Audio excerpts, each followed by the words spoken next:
नमस्कार साथियों, मैं नरेंद्र प्रजापति आप सबका अपने YouTube चैनल पर स्वागत करता हूं।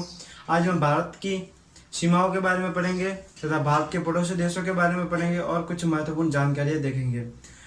तो दोस्तों, हम स्टार्ट करते हैं और हम बात करते हैं भारत के पड़ोसी देशों की। तो अगर भारत के पश्चिम में स्थित पड़ोसी देश की बात करें तो सबसे पहले आता है पाकिस्तान तथा उसके बाद ये जो सबसे कम स्थलीय सीमा लगती है अफगानिस्तान के साथ,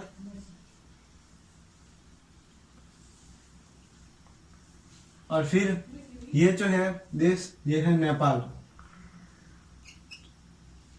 और अगर भारत के उत्तर पूर्व में बात करें तो ये चीन है, और चीन का जो ये हिस्सा है ये है तिब्बत, जो चीन का ही भाग है। और ये एक छोटा सा देश है जो है भूटान, जिसकी सीमा भी भारत के साथ लगती है। अगर भारत के पूर्व में देखें तो ये है बांग्लादेश,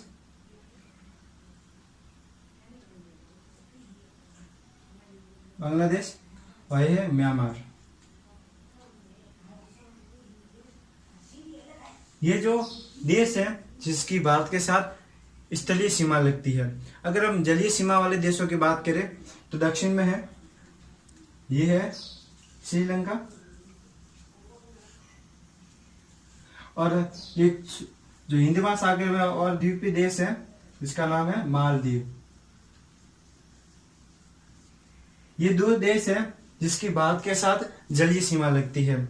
और ये जो टोटल कुछ स्थलीय सीमा लगने वाले देश हैं जिसकी संख्या है 7, और 3 ऐसे देश हैं म्यांमार, बांग्लादेश और पाकिस्तान, जिसकी भारत के साथ स्थलीय व जलीय सीमा दोनों लगती है। तो स्थलीय व जलीय सीमा दोनों लगने वाले देश 3 हैं, और जलीय सीमा लगने वाले देश हैं 2, जो है मालदीव व श्रीलंका। अब हम देखते हैं कि भारत की सबसे ज्यादा स्थलीय सीमा किस देश के साथ लगती है। तो वह है बांग्लादेश के साथ, और बांग्लादेश के साथ भारत की सीमा लगती है 4096.7 किलोमीटर। 7 किलोमीटर। अगर सबसे कम स्थलीय सीमा लगने वाले देश की बात करें तो सबसे कम स्थलीय सीमा अफगानिस्तान के साथ लगती है, जो है 106 किलोमीटर।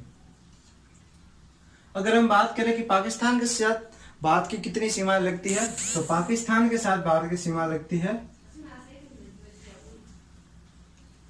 3323 किलोमीटर। और ये जो विशाल देश है जो चीन है। अब हम बात करते हैं भारत और पाकिस्तान के बीच जो सीमा रेखा है उसको क्या इस नाम से जानते हैं। तो जो भारत और पाकिस्तान के बीच में सीमा रेखा है उसे रेड क्लिफ लाइन कहते हैं। ये जो सर रेड क्लिफ थे उनकी अध्यक्षता में ये इस लाइन का गठन हुआ था, जिसे रेड क्लिफ लाइन कहते हैं।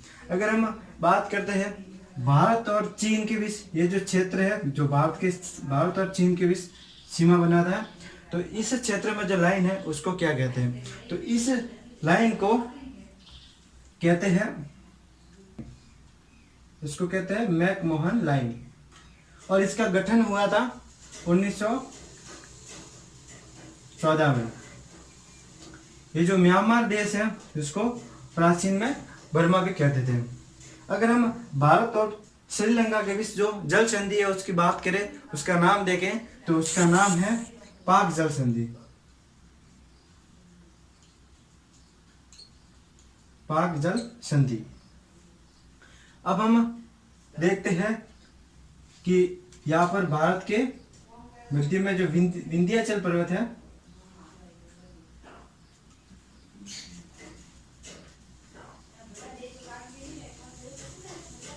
इसके जो उत्तर में भारत का जो भाग स्थित है उसको उत्तरी भारत तथा जो दक्षिण में भाग है उसको दक्षिणी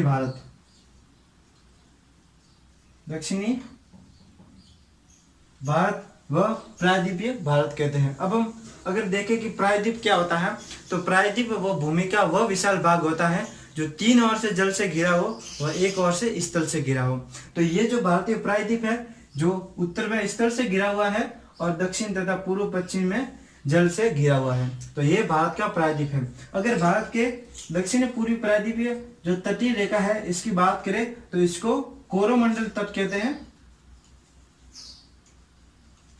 इसको कोरोमंडल, तथा जो दक्षिणी पश्चिमी तट है इसको मालाबार तट कहते हैं। अब हम भारत के जो द्वीपीय समूह है जो भारत देश के अंदर आते हैं तो उनकी बात करें तो ये जो इस ओर है इसको अंडमान निकोबार द्वीप समूह कहते हैं, इसको अंडमान निकोबार तथा उनको लक्षद्वीप कहा जाता है। और इन द्वीपों की संख्या है 36। ये द्वीप इन द्वीपों की तुलना में छोटे छोटे हैं।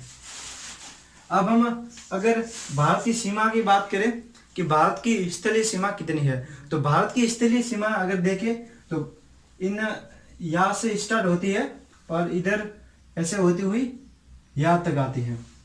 तो यहाँ तक भारत की जो स्थलीय सीमा है वह 15,200 किलोमीटर है, 15,200 किलोमीटर। अगर हम बात करें भारत की जलीय सीमा की तो भारत की जलीय सीमा है जो 6,100 किलोमीटर है। ये जो जलीय सीमा है वो भारत के मुख्य भूमि की जलीय सीमा की बात हो रही है। अगर हम सब टोटल जो लक्षद्वीप तथा अंडमान निकोबार द्वीप समूह की जलीय सीमा अगर मिलाकर बात करें तो भारत की कुल जलीय सीमा होती है 7,516.6 किलोमीटर। ये जो टोटल भारत की जो टोटल जलीय सीमा है वह है जिनमें द्वीप समूह की जलीय सीमा भी शामिल है। अब हम इस सीमा की बात करते हैं कि ये जो भारत की सीमा अफगानिस्तान के साथ लगती है इसको क्या कहते हैं, तो इसको डूरंड लाइन कहते हैं,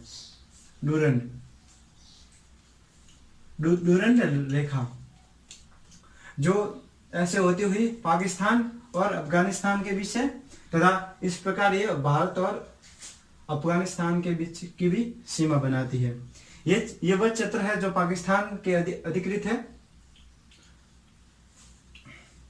अब हम अगर बात करें तो भारत एकमात्र ऐसा देश है जिसके नाम पर किसी महासागर का नाम भी है। जो हिंद महासागर है वो भारत के नाम पर ही इसका नाम है। तो साथियों, आशा करता हूं मैं कि आपको ये हमारी जानकारी अच्छी लगी हो। अगर आपको ये वीडियो पसंद आया है तो वीडियो को लाइक करना, और अगर आप हमारे चैनल पर नए हो तो चैनल को सब्सक्राइब भी कर लेना। धन्यवाद साथियों।